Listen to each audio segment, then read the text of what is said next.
الحمد لله نحمده ونستعينه ونستغفره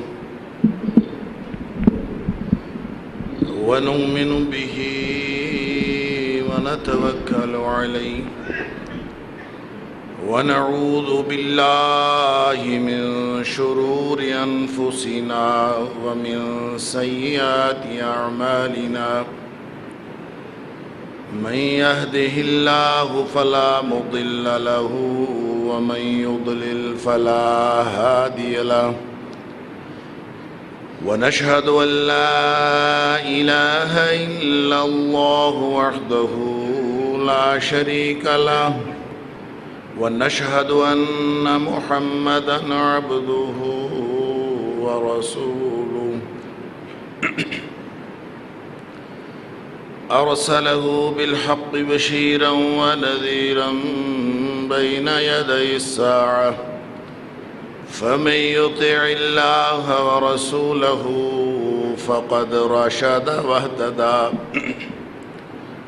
ومن يعص الله ورسوله فقد ضل وغوى فإنه لا يضر إلا نفسه ولا يضر الله شيئا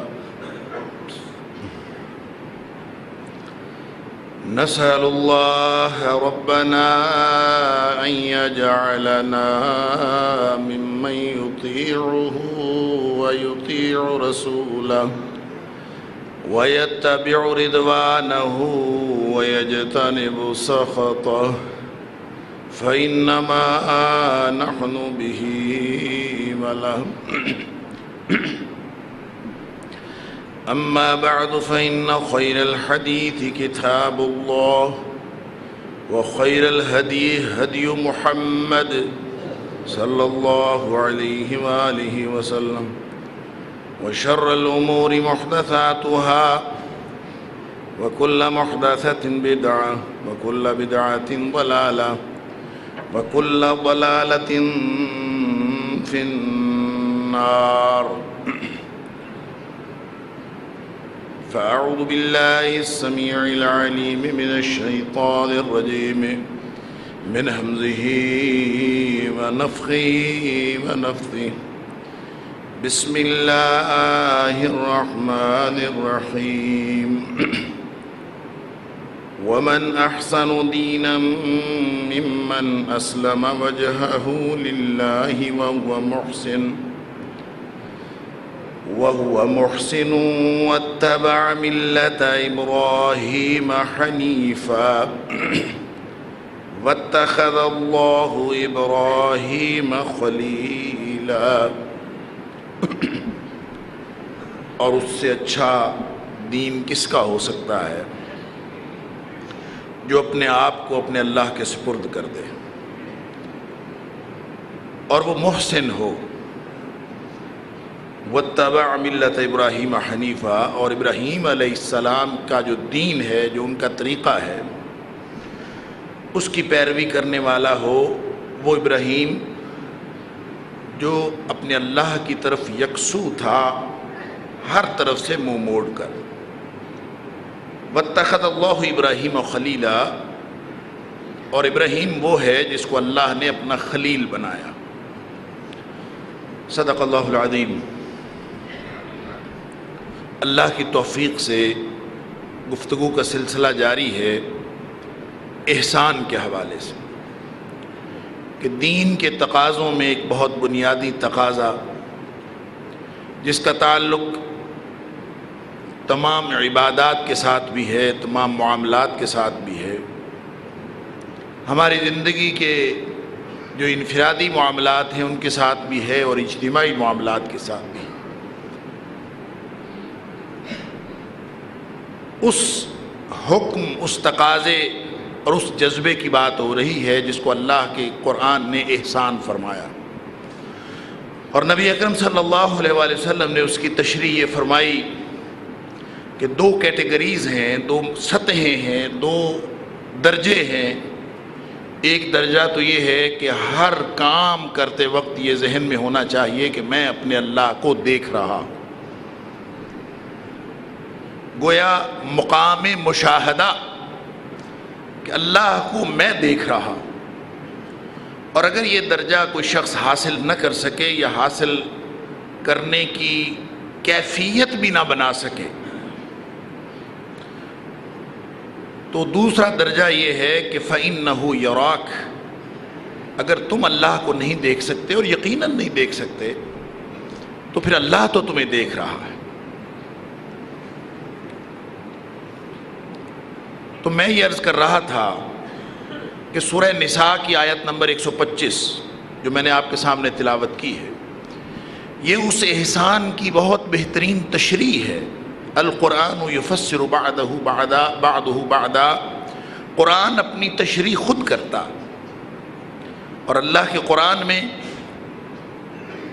جو اللہ حکم دے رہا ہے ان اللہ یأمر بالعدل والاحسان، تو احسان کیا ہے، کس چیز کا اللہ حکم دے رہا ہے، کس چیز کی نصیحت کر رہا ہے، اور خیر خواہی کے ساتھ بھی کس چیز کی طرف توجہ ہے، اس کی مثال کے طور پر فرمایا وَمَنْ أَحْسَنُ دِينًا مِمَّنْ أَسْلَمَ وَجْهَهُ لِلَّهِ. اس دین کو بہتر بنانے کی دوڑ میں اور یہ جو مسابقت ہے جس کے بارے میں اللہ کا قرآن کہتا ہے سابقوا الی مغفرۃ من اللہ ورضوان، کہ اللہ کی جو مغفرت ہے، کہیں سارعوا فرمایا کہیں سابقوا فرمایا، کہ اللہ کی مغفرت کی طرف اور اللہ کی جنت کی طرف ایک دوسرے سے مقابلہ کرو، آگے بڑھو. تو اس مسابقت میں، دین کی مسابقت میں معیار اللہ کریم بتا رہے ہیں کہ بہترین دین اس کا ہے جس نے اپنا آپ اسلم وجہہ للہ، کسی نے وقت لگایا، اللہ اکبر، کہتا ہے میں 24 گھنٹے میں سے اتنے گھنٹے اللہ کے کام کے لیے، اللہ کے دین کو دیتا، اللہ کے دیے ہوئے مال میں سے 2.5% تو میں زکوٰۃ دے دیتا ہوں، اس کے علاوہ بھی میں نے پرسنٹیج رکھی ہوئی ہے اللہ کے راستے میں دینے کے لیے. علی ھذا القیاس، اپنے بچوں میں سے بھی وہ سارے بچوں کو دنیا کی طرف لگاتا ہے، کسی ایک آدھ بچے کو دین کی طرف لگا کے سمجھتا ہے کہ میں نے وہ تقاضا دین کا پورا کر دیا، یا کچھ پرسنٹیج ایجوکیشن کی دے کے بچوں کو میں نے وہ تقاضا پورا کر دیا. ٹھیک ہے، یہ بھی دین کا کام، لیکن یہ دین جو احسان کا تقاضا کرتا ہے، احسان یہ نہیں ہے کہ آپ نے جو کام کر لیا اس پر مطمئن ہو کے بیٹھ جائے. فرما برداری کا عہد کہ اللہ میں تیرا، اور فرما برداری کا عہد کر کے اپنے آپ کو اس کے سپرد کر کے پھر اس کو ساری زندگی بہتر سے بہتر بنانے کی کوشش میں لگے رہنا. جو یہ کرے وہ محسن ہوتا. پہلی تو بات یہ ہے کہ اپنا آپ اس نے سپرد کر دیا، اسلم وجہہ للہ، وہ حساب نہیں کرتا کتنا. ہم تو بات اللہ کی کر رہے، اللہ کے بندوں کے بھی کچھ حقوق ایسے کہ صحابی پوچھتا ہے اللہ کے رسول صلی اللہ علیہ وآلہ وسلم، میرا باپ میرے مال میں سے حصہ مانگتا ہے، کتنے پرسنٹ اس کو حصہ دوں اپنے مال میں سے، جبکہ میرے بچے بھی ہیں چھوٹے چھوٹے.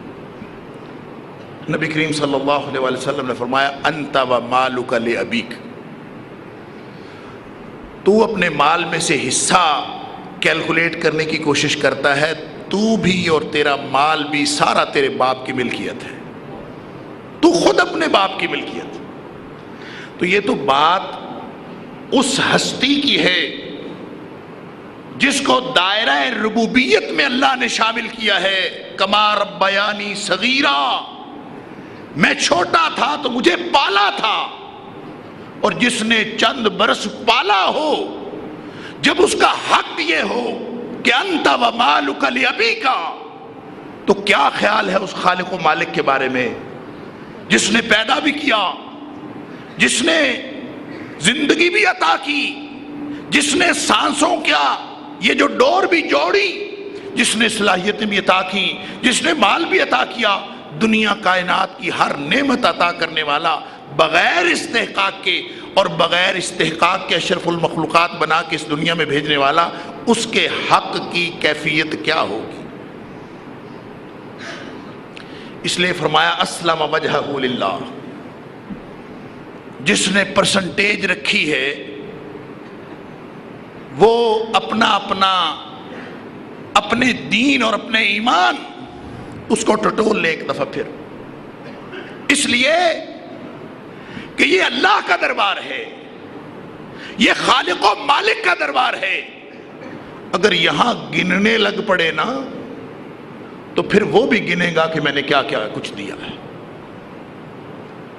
ہم تو گن لیتے ہیں، جب وہ گننے پہ آ گیا نا، اللہ اکبر، حکایت بیان کی جاتی ہے، اور حکایت وہ ہوتی ہے جو بس کہی ہوئی بات ہوتی ہے، اس کی کوئی سند نہیں ہوتی، محض سمجھنے کے لیے، وہ دلیل نہیں ہوتی، تائید ہوتی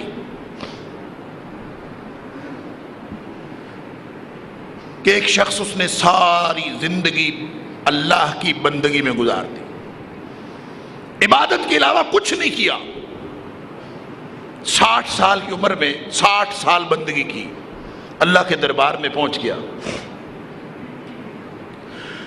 تو اللہ تعالیٰ نے پوچھا کہ اپنی بندگی کا بدلہ لینا ہے یا میری رحمت کے ذریعے سے اجر لینا ہے؟ تو اس نے سوچا ساری زندگی کیا ہی کچھ نہیں، صرف اللہ کی بندگی تو کی ہے، تو کوئی حرج نہیں ہے اپنی بندگی کا بدلہ ہی مانگ لیا جائے، کیا حرج ہے؟ تو اس نے کہا میری بندگی کا بدلہ دے دے، اس کی جزا مانگتا ہوں جو کچھ میں نے کیا ہے۔ تو اللہ تعالیٰ نے فرمایا کہ یاد کرو ایک وقت میں، ایک دن تم کسی غار میں نوافل ادا کر رہے تھے، بھوکے پیاسے تھے، اور پتھر میں سے ایک قطرہ قطرہ پانی نکل رہا تھا، تم نے اس کے نیچے پیالہ رکھ دیا، خود عبادت کرتے رہے، قطرہ قطرہ کرتے کرتے وہ پیالہ بھر گیا، وہ ٹھنڈا فرحت بخش پانی، وہ پیالہ تم نے پیا، کتنا سکون ملا تھا۔ کہتا یاد آ گیا واقعی، تو فرمایا تمہاری 60 سال کی بندگی کے عوض تو وہ ایک پیالہ ہی کافی ہے، تیرا اجر تو وہاں ہو گیا۔ جب وہ گننے پہ آیا نا، اللہ اکبر، غالباً حضرت اسماء رضی اللہ تعالی عنہا سے نبی اکرم صلی اللہ علیہ وسلم فرمایا کرتے تھے، انہیں ایک دفعہ ان سے فرمایا انفقی ولا تحسی فیحسی اللہ علیک، اللہ کے راستے میں دیا کر، گنا نہ کر، تو گن کے دے گی تو اللہ بھی گننا شروع کر دے گا، اور جو اس نے گننا شروع کر دیا تو پھر تو پھنس گیا۔ اس لیے کہ ہمیں جو کچھ بھی عطا ہوا ہے سارا ہی اس کا فضل ہے، سارا ہی اس کی رحمت ہے۔ اگر وہ گننا شروع کر دے کہ کس کس چیز کے بدلے میں تم نے کیا کیا ہے، اور پھر کیلکولیٹ کر کے وہ چھیننا شروع کر دے، تو ہمارے پاس کچھ بھی باقی نہیں بچتا۔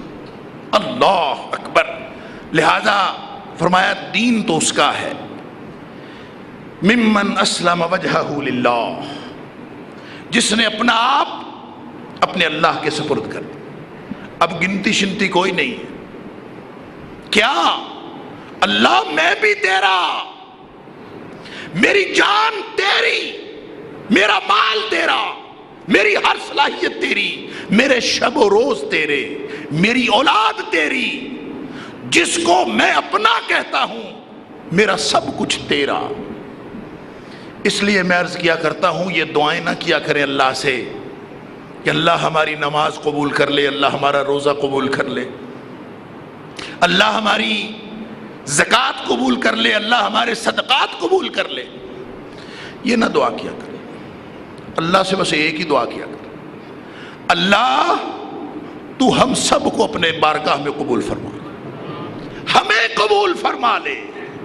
جب ہم قبول ہو گئے اللہ ہمارا خاندان قبول فرما لے، اللہ میری اولاد قبول فرما لے، اللہ سب کچھ قبول فرما لے۔ جب ہم قبول ہو گئے تو نمازیں بھی اس میں آ جائیں گی، روزے بھی آ جائیں گے، زکوٰۃ بھی آ جائے گی، صدقات بھی، سب آ جائیں گے۔ خود کو اللہ ہماری زندگیاں قبول فرما لے، ہمارا سب کچھ قبول فرما لے، یہ نیت تو کریں اسلم وجہہ للہ کہ اللہ آج کے بعد ہم تیرے، ہمارا کچھ بھی اپنا نہیں، سب تیرا، جہاں تو کہے گا ہم خرچ کر دیں گے، جہاں تو کہے گا ہم جان لگا دیں گے، جہاں تیرا حکم ہوگا ہم اپنا مال لگا دیں گے، جہاں تیرا حکم ہوگا اپنی اولاد لگا دیں گے، جہاں تیرا حکم ہوگا اپنا سب کچھ لگا دیں گے۔ اسلم وجہہ للہ، پہلے یہ وعدہ تو کریں، یہ وعدہ ہے، یہ معاہدہ ہے اللہ سے، اللہ ہم تیرے۔ جب اشہد ان لا الہ الا اللہ وحدہ لا شریک لہ واشہد ان محمدًا عبدہ ورسولہ کلمہ پڑھا تھا تو اللہ سے کیا وعدہ کیا تھا؟ اگر یہ وعدہ نہیں کیا نا کہ اللہ آج کے بعد میں تیرا، تو کلمہ پڑھنے کا کوئی فائدہ نہیں۔ یہ بنیادی ضرورت ہے، بنیادی تقاضا ہے، پری ریکوزٹ ہے، ہو گیا۔ پھر اس کے بعد کیا فرمایا؟ فَهُوَ مُحْسِن، اب وہ احسان کا سفر شروع ہوگا، اب وہ سفر شروع ہوگا احسان کا۔ کیا؟ نمازیں پڑھتا ہے، اس کو اور بہتر بنانے کی کوشش کرتا ہے، روزے رکھتا ہے، اس کو اور بہتر بنانے کی کوشش کرتا ہے، زکوٰۃ، صدقات، زندگی پوری ہر روز آگے سے آگے بڑھنے کی کوشش کرتا ہے، اپنا آپ سپرد کر کے بھی ہر لمحہ اس کوشش میں ہے کہ میرا گزشتہ کل جو گزر گیا، میرا ہر آنے والا لمحہ اس گزشتہ کل سے بہتر ہو، میں اللہ کے قریب ہوں۔ وَهُوَ مُحْسِن، اگر ہر لمحہ اس فکر میں لگا ہے تو فرمایا یہ ہے وہ تقاضا احسان جس کا حکم اللہ نے وہاں فرمایا ہے سورہ نحل کی آیت نمبر 90 میں کہ ان اللہ یأمر بالعدل والاحسان، عدل کرو گے، یہ بیسک ریکوائرمنٹ ہے ہر چیز میں۔ دیکھیں قرآن کہتا ہے وَإِذَا حُيِّيتُم بِتَحِيَّةٍ، جب کوئی تمہیں السلام علیکم کہے نا، السلام علیکم، فرمایا فَحَيُّوا بِأَحْسَنَ مِنْهَا أَوْ رُدُّوهَا، تمہیں کیا کرنا ہے کہ وہ جیسا سلام اس نے کہا ہے نا، اس سے بہتر سلام واپس لوٹاؤ۔ فَحَيُّوا بِأَحْسَنَ مِنْهَا، اس کی تشریح نبی کریم صلی اللہ علیہ وسلم فرمائی اگر وہ السلام علیکم کہتا ہے تو تم السلام علیکم ورحمۃ اللہ کہہ دو، اس نے السلام علیکم ورحمۃ اللہ کہا ہے، تم السلام علیکم ورحمۃ اللہ وبرکاتہ کہہ دو۔ یہ بِأَحْسَنَ مِنْهَا، اس سے بہتر، یہ احسان ہے، یہ احسان ہے۔ وگرنہ اگر السلام علیکم کسی نے کہا ہے، آپ نے وعلیکم السلام نہیں کہا، او ردوہا، ایٹ لیسٹ وعلیکم السلام تو کہنا ہی پڑے گا، ردوہا عدل ہے، بِأَحْسَنَ مِنْهَا احسان ہے۔ جس نے سلام کے جواب میں وعلیکم السلام نہیں کہا وہ گنہگار ہے، اور جس نے سلام کے جواب میں وعلیکم السلام کہہ دیا اس نے بنیادی تقاضا تو پورا کر دیا لیکن احسان نہیں کیا۔ احسان یہ ہے کہ جیسا اس نے کہا ہے آپ اس کے ساتھ اضافہ کر دیں۔ تو نے سلامتی کی دعا دی ہے، میں تجھ میں ساتھ رحمت کی دعا بھی دیتا ہوں، میں تمہیں ساتھ برکت کی دعا بھی دیتا ہوں، ساتھ ایڈ کر دے۔ حضرت عائشہ صدیقہ رضی اللہ تعالیٰ عنہ، ان کے بارے میں آتا ہے کہ ان کو کوئی شخص کسی بھی کام میں، وہ ہر معاملہ کوئی کام کرتا تھا اس کو جزاک اللہ، جزاک اللہ، جزاکم اللہ ضرور فرماتی تھی، اللہ تجھے جزا دے، اس کا فوراً دعا دیتی تھی اس کو۔ اور اگر کسی معاملے میں کوئی کام حضرت عائشہ صدیقہ رضی اللہ تعالیٰ عنہ نے کیا ہوتا اور کوئی دوسرا شخص ان کو جزاک اللہ کہتا تو آپ اس کے جواب میں پھر جزاک اللہ کہتی۔ تو لوگوں نے پوچھا کہ اماں جی آپ یہ کیوں کرتی ہیں؟ کہ جو کوئی جزاک اللہ کہتا ہے آپ اس کا جواب میں بھی جزاک اللہ کہتی ہیں. تو فرماتی ہیں کہ وہ جب مجھے دعا دیتا ہے تو وہ میرے اوپر احسان کرتا ہے، تو میں چاہتی ہوں کہ میں اس کے احسان کا بدلہ فوراً دے دوں، میرے ذمہ نہ رہے، تو میں فوراً اس کو اس کے جواب میں جزاک اللہ کہہ دیتی ہوں تاکہ اس کا بدلہ فوراً ہی اتر جائے. حل جزاء الاحسان الا الاحسان، کسی نے احسان کیا ہو تو اس کا بدلہ احسان کے علاوہ کوئی اور ہو سکتا؟ احسان وہ نیکی ہے جو تمہارا حق نہیں بنتا پھر بھی کوئی تمہارے ساتھ کر دے. لہذا پورے دین میں ایک بات سمجھ میں آ گئی کہ بات حقوق اللہ کی ہو تو دو کیٹیگریز ہیں، ایک مقام مشاہدہ، ایک مقام مراقبہ، اللہ کو دیکھ کر اللہ کی بندگی کرنا، اور دوسرا اپنے آپ کو اللہ کی نگرانی میں سمجھ کر اس کی بندگی کرنا کہ میری مانیٹرنگ ہو رہی ہے، میرا اللہ مجھے دیکھ رہا ہے. ان اللہ کان علیکم رقیبا، اللہ تمہاری نگرانی کر رہا، ہر وقت اللہ دیکھ رہا. بندے کو صرف یہی پتا ہونا کہ مجھے کوئی دیکھ رہا ہے تو کافی سارے معاملات اس کے ٹھیک ہو جاتے. صرف اس کو یہ پتا ہو کوئی دیکھ رہا. تو دیکھو بھائی، دنیا میں کوئی ایسی جگہ ہے جہاں اللہ نہیں دیکھ رہا؟ اللہ اکبر. جب ہر وقت وہ دیکھ رہا ہے تو اس کی دو صورتیں ہیں. دیکھیں، ایک تو ہو گیا مشاہدہ، یہ حقوق اللہ میں ہے. دو کیٹیگریز، مشاہدہ اور مراقبہ. میں اس کی طرف بعد میں آتا ہوں. اور جب آپ حقوق العباد کی بات کرتے ہیں تو اس میں میں کہا کرتا ہوں کہ احسان جو ہے وہ اسلام کا پروفیشنلزم ہے. پرفیکشن کے ساتھ، پروفیشنل طریقے سے. دور جدید کی ایک اصطلاح کہ ہر کام کو پروفیشنل طریقے سے کرنا. کیا مطلب؟ کہ کوئی کام تو کرنا ہی ہے، اس کی ہر چیز سنوار کے کرنا. آپ اگر دفتر میں بیٹھے کام کر رہے ہیں تو کام تو چل رہا ہے، لیکن آپ دفتر کو بہترین بناتے ہیں تاکہ دفتر کا ماحول بھی بہترین ہو. پھر اس کی ایک ایک چیز آپ سنوارتے ہیں، اس کی صفائی کا خیال رکھتے ہیں، اس کے پردوں کا خیال رکھتے ہیں، حالانکہ آپ کے کام کے ساتھ ان پردوں کا کوئی تعلق نہیں ہوتا، پھر بھی آپ کرتے ہیں. گویا کسی بھی کام کی ادنا متعلقات اور ادنا اشارات اس کو بھی نظر انداز نہ کرنا، یہ احسان ہے. یہ پروفیشنلزم ہے اسلام کا. وَأَحْسِنُوا إِنَّ اللَّهَ يُحِبُّ الْمُحْسِنِينَ. دنیا کا کوئی بھی کام کرو تو طریقے سے کرو، چج کے ساتھ کرو، بہترین طریقے سے کرو، پتہ چلے کس نے کام کیا ہے. وہ ہمارے ایک بزرگ تھے، وہ کہا کرتے تھے گند بھی مارنا ہو نا، گند، تو وہ بھی سوار کے مارے تاکہ ساری دنیا کو پتہ لگے گند تو مارا ہے نا. اللہ اکبر. یہاں سنا ہے ریڈ لائٹ ایریا میں ایک آدمی ہوتا تھا، اس کا نام تھا محمود. لوگ اس کو مودا کنجر کہتے تھے. تو ایک دفعہ یونیورسٹی میں آیا تو یونیورسٹی میں کسی نے اس کا تعارف کروایا کہ یہ محمود صاحب ہیں. انہوں نے کہا نا پاجی نا، میں محمود صاحب نہیں گا، میں مودا کنجر ہاں. اللہ اکبر، اللہ اکبر.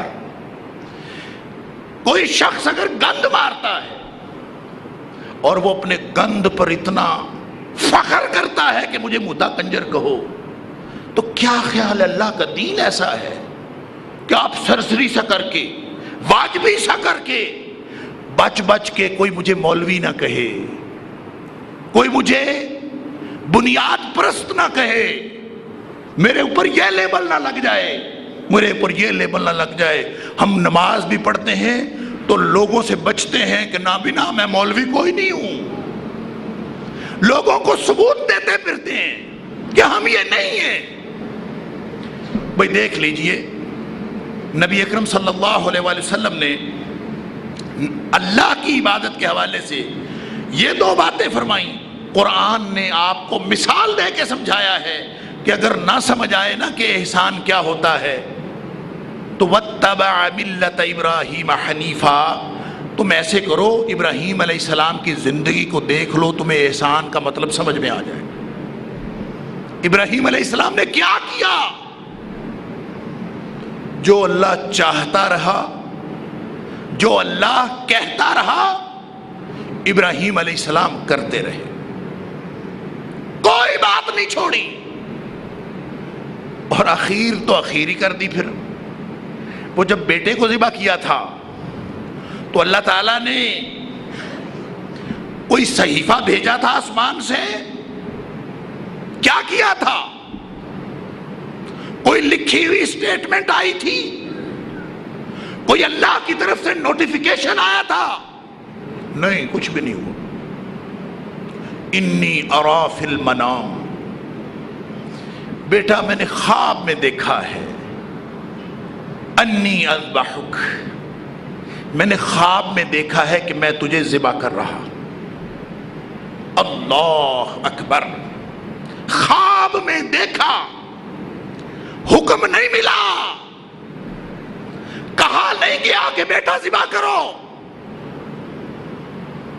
خواب میں دیکھا۔ انبیاء کا خواب وہی ہوتا، لہذا سمجھا کہ یہ حکم ہے۔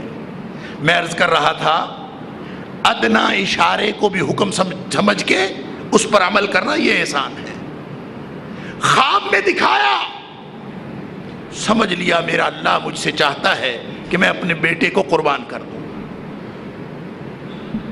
صدقہ دینا ہوتا نا، خواب میں دیکھا ہوتا، کوئی چھوٹی موٹی چیز اللہ کی راہ میں دینی ہوتی، کوئی 4 نوافل پڑھنے ہوتے تو خواب کو حکم سمجھ لیتے تو بہت چھوٹا واقعہ ہوتا۔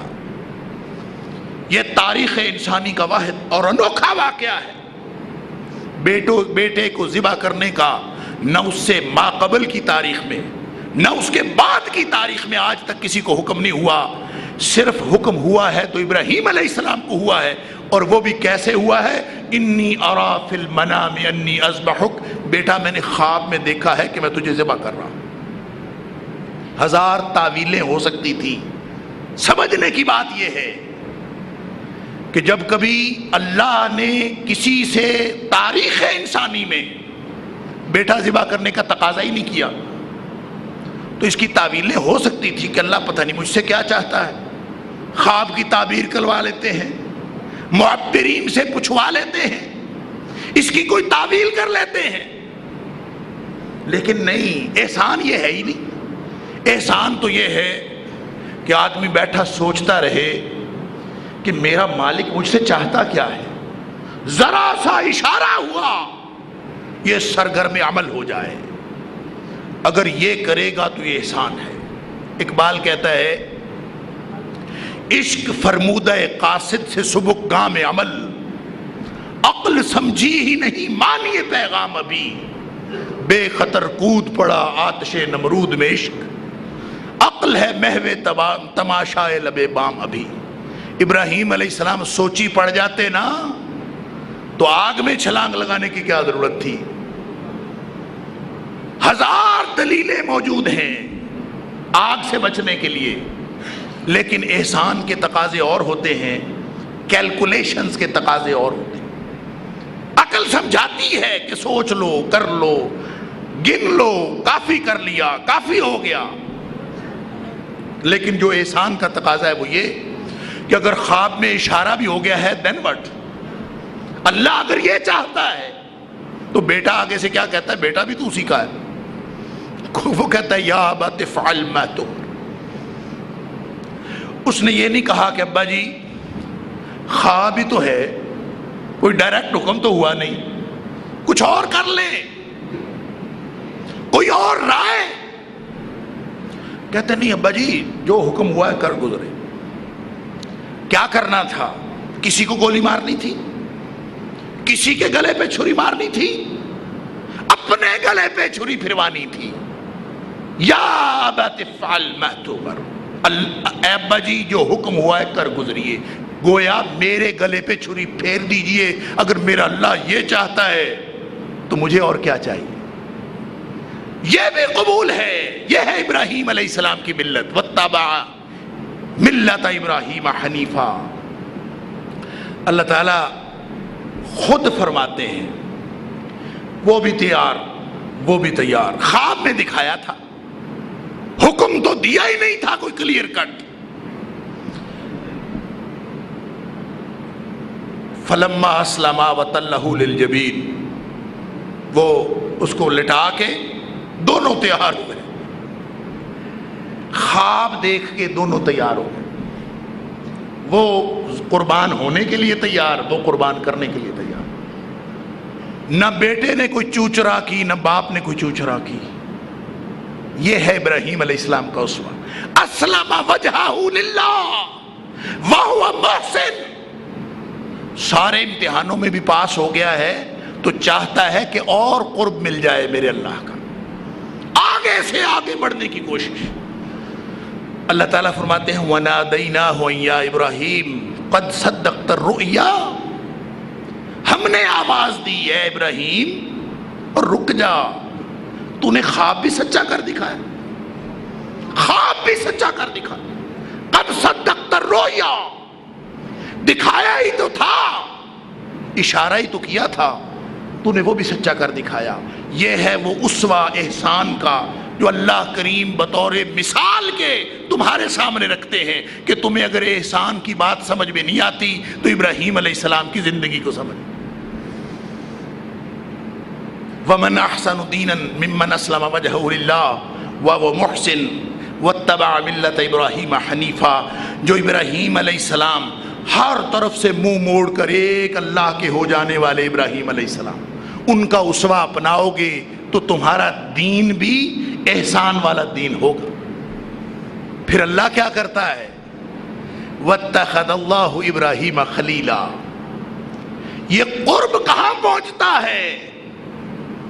اگر تم محسن بن جاؤ, اگر تم احسان کرنے والے بن جاؤ, ہر لمحہ بہتر سے بہتر کرنے پہ لگ جاؤ, تو پھر اس کی انتہا کیا ہے؟ فرمایا اگر ابراہیم علیہ السلام محسن ہونے کی مثال ہے تو پھر یہ بھی ذہن میں رکھیے کہ وَاتَّخَذَ اللَّهُ إِبْرَاهِيمَ خَلِيلًا. اللہ نے ابراہیم کو اپنا خلیل بنا لیا. خلیل بھلا کون ہوتا ہے؟ خلیل ہوتا ہے خلوت کا ساتھی. خلیل جس کے ساتھ آدمی اکیلے میں بیٹھے, جس کے ساتھ رازداری کی باتیں کرے. اللہ فرماتا ہے اللہ نے ابراہیم کو اپنا خلیل بنا لیا تھا, رازداری کی باتیں کرنے کے لیے. وہ قریب ترین دوست جو اللہ کے ساتھ سرگوشیاں کرنے والا, اللہ کے ساتھ رازداری کرنے والا, فرمایا وہ خلیل اللہ نے بنا لیا تھا, کیونکہ ابراہیم علیہ السلام حنیف تھے. ان ابراہیم کان امتا قانتا للہ حنیفا. ہر طرف سے منہ موڑ کر ایک اللہ کے ہو جانے والے تھے. اگر اس طرح کی زندگی ہم گزاریں گے تو یہ دین, یہ احسان والا دین ہو. اور رہ گئی بات مشاہدے اور مراقبے کی, تو میں عرض کر چکا ہوں کہ اللہ کو دیکھا جانا تو ممکن نہیں, لیکن صحابہ کرام سے ایسی مثالیں ملتی ہیں کہ انہوں نے اپنے آپ کو احسان کے اس درجے پہ رکھنے کی کوشش کی کہ باوجود اس بات کہ یہ ناممکن ہے اللہ کو دیکھنا, وہ مقام مشاہدہ کو حاصل کرنے کی کوشش کرتے رہے. ایک روایت میں آتا ہے کہ حضرت عروہ بن زبیر غالباً رضی اللہ تعالیٰ عنہ, انہوں نے طواف کے دوران حضرت عبداللہ بن عمر رضی اللہ تعالیٰ عنہ سے کوئی بات کی, بلکہ روایات میں آتا ہے کوئی بیٹی کے رشتے کی بات کی. طواف ایک ایسی عبادت ہے کہ نبی اکرم صلی اللہ علیہ وسلم نے فرمایا طواف ہے تو نماز کی طرح, لیکن اس میں باتیں کی جا سکتی ہیں, اگر ضرورت پڑ جائے بات کی جا سکتی. تو حضرت عروہ رضی اللہ تعالیٰ عنہ انہوں نے بات کی, ابن عمر نے جواب ہی نہیں دیا, اور بات بھی اہم بیٹی کے رشتے کی بات کی, انہوں نے جواب ہی نہیں دیا. دوبارہ پھر کہا, کوئی نہیں جواب دیا, چپ کر گئے, پتہ نہیں کیا مسئلہ. بعد میں ابن عمر رضی اللہ تعالیٰ نے فرمایا عروہ سے معذرت کی کہ عروہ تم نے بات کی تھی، میں تمہاری بات کا جواب نہیں دے سکا، اس کی وجہ بتائی۔ فرمایا ابن عمر رضی اللہ تعالیٰ فرماتے ہیں کننا فی الطواف، جب تم نے میرے ساتھ بات کی تھی ہم دونوں طواف میں تھے، اور میری کیفیت اس وقت پتہ کیا تھی؟ نتخایل اللہ بین اعیننا، میں نے اپنا تصور ایسے بنایا ہوا تھا جیسے میری نگاہوں کے سامنے میرا اللہ موجود ہے۔ نتخایل اللہ بین اعیننا، ہم تصور یہ بناتے ہیں کہ ہم اپنے اللہ کو دیکھ رہے ہیں۔ یہ کیفیت کیسے بنتی ہے ہم تو تصور بھی نہیں کر سکتے، پتہ نہیں کیسے۔ اللہ کو دیکھنا تو دور کی بات۔ وہ میں برطانیہ میں تھا تو مجھے کسی نے بتایا کوئی ایک خاتون جو نئی نئی مسلمان ہوئی، تو کافی عرصہ سے وہ مسلمان ہو چکی تھی اور اس کی فیملی میں اور کوئی نہیں تھا، وہ اکیلی خاتون اپنے چھوٹے سے بیٹے کے ساتھ اپنے گھر میں اکیلی رہتی تھی۔ تو مسلمان ہو گئی، دین سیکھ لیا، اللہ توبہ شروع کر دی۔ ایک دن کسی محفل میں تھی تو درس دینے والے نے یہ درس دیا اور درس دیتے ہوئے کہا کہ فرشتے اللہ کی ایک ایسی مخلوق ہیں جن کو دیکھا نہیں جا سکتا۔ تو وہ خاتون اٹھ کے کھڑی ہو گئی، کہتی ہے کون کہتا ہے فرشتوں کو نہیں دیکھا جا سکتا؟ یہ غلط کہہ رہا ہے۔ لوگ حیران ہو گئے۔ نان مسلم خاتون بعد میں مسلمان ہوئی، اکیلی رہتی ہے اور اس بات پر حیران ہو گئی کہ کس نے کہا اللہ نظر نہیں آتا، فرشتے نظر نہیں آتے۔ تو لوگ حیران ہو گئے کہ کیا کہتی ہے؟ کہتی ہے میں تو روز فرشتوں کو دیکھتی ہوں، جب میں پچھلی رات اٹھ کے نماز پڑھتی ہوں تو میرے ارد گرد فرشتے پھر رہے ہوتے ہیں، میں ان کو روز دیکھتی ہوں۔ تو بھائی یہ وہ کیفیتیں ہیں جو احسان کے ساتھ حاصل ہوتی ہیں۔ اللہ تعالی ہم سب کو ایسا دین اور ایسے دین پر عمل کرنے والا بنا دے، ایسا دین عطا فرمائے اور ایسے دین پر عمل کرنے والا بنا دے، ایسی کیفیت عطا فرما دے۔ وآخر دعوانا الحمدللہ رب العالمین۔